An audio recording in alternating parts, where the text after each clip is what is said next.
You can use anything for this one. So if you've got a cushion at home or even just your hands, but what we're trying to do is we're trying to generate power, but also put our body into strange positions to still be able to land kicks. So on face value, this is going to look like a front kick, halfway between a front kick and a side kick, and a side kick.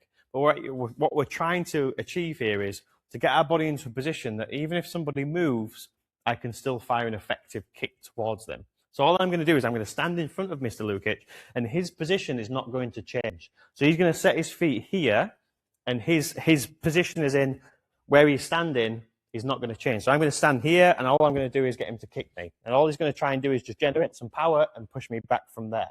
Okay? So as I start to move around, see how Sir moved and changed angles? He's not allowed to do that. So when I cross this line, so you won't be able to see it here, but there's obviously a center line where there is.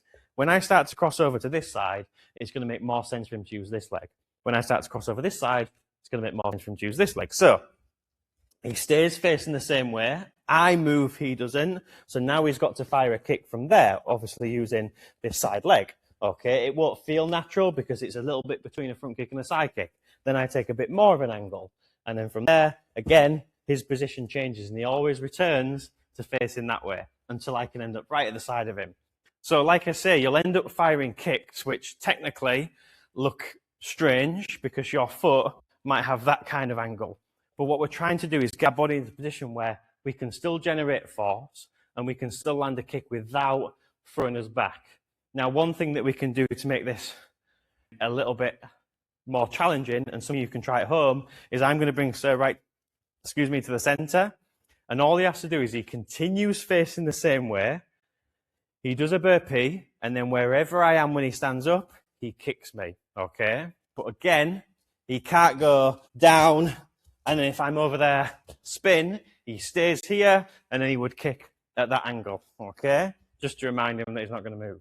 So again, he would be in this position, he would do his burpee, and I'm on a circle. So if he does his burpee, he can go kick there, and then if he drops down for his burpee and I move into this position, he continues facing the same way, but he kicks there. He goes down for his burpee. He continues. And again, it's just trying to generate force from multiple different angles. Because when you're kicking, you might not have the best position that you want, but if you can learn to kick from any of those places, no matter where they are, 360 degrees around you, it makes your life lots easier when you're coming to doing your sparring. So give that a try.